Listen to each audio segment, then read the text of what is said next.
How did we get in this crisis in the first place? And why are the Republicans in such disrepute with voters?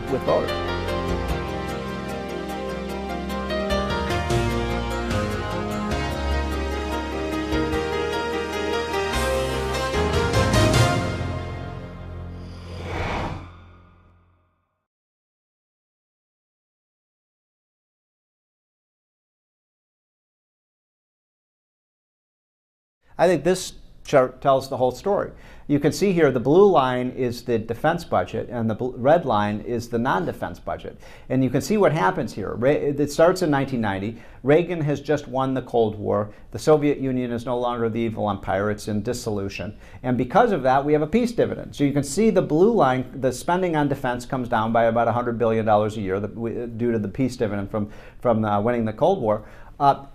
And then you can see that under Clinton, and especially once we had the Republicans take over Congress, you had this wonderful combination of Clinton in the White House, Newt Gingrich and the Republicans running Congress. And look at that. There's hardly any growth of spending in that period. And that's the reason, by the way, that we had a $200 billion budget surplus. Remember that? By 2000. We kept the spending under control, and we had rapid economic growth, which created a lot of revenues. Now look what happens in 2001. And this, Gary, as a Republican, I'm embarrassed by this. I mean, I'm a Republican, and I can't explain this. I can't explain why in 2001, remember, that was the period when we had a Republican president, a Republican House, and a Republican Senate. The Republicans controlled every lever of power in Washington. And look at what happened to the budget.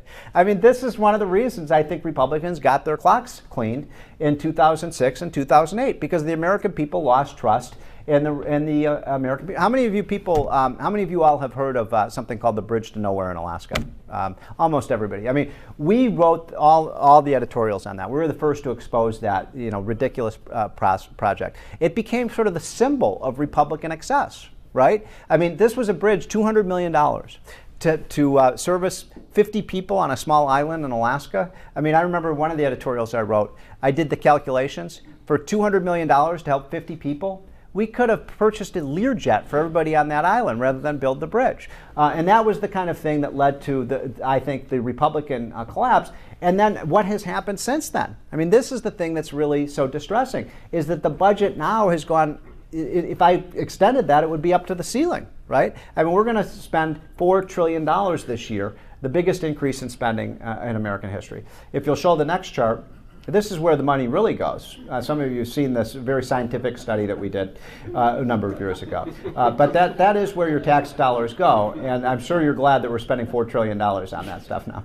If you'll show the next chart, there's this idea in Washington that we've been underinvesting, right? We've been neglecting all these important investments that we make in Washington, and that's why, Barack Obama's coming out as white horse, and we're going to reinvest in all these programs. What in the heck are they talking about? This is the budget over the last 7 years. Where's the underinvestment? This is transportation, this is education, this is the military budget, this is Medicaid, healthcare. I mean, we've been spending like drunken sailors on these things, and yet now we're going to more than double those spending totals.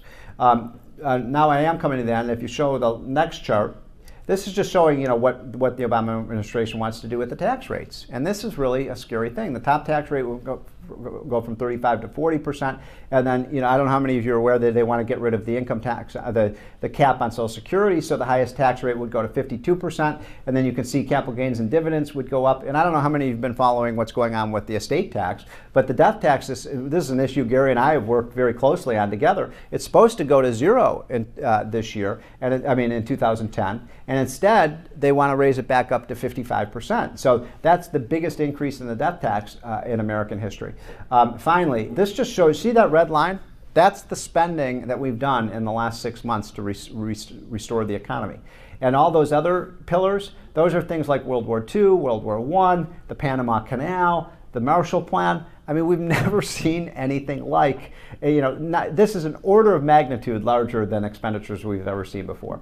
This one is the other reason that I think we faced this big crisis with the economy is we lost control of our currency. And you can see this in the Bush year. You can see what happened with the gold price. This is the gold price. You can see what happened in the 1970s, where the price of gold went from $35 to $750 an ounce. Many of you probably remember that.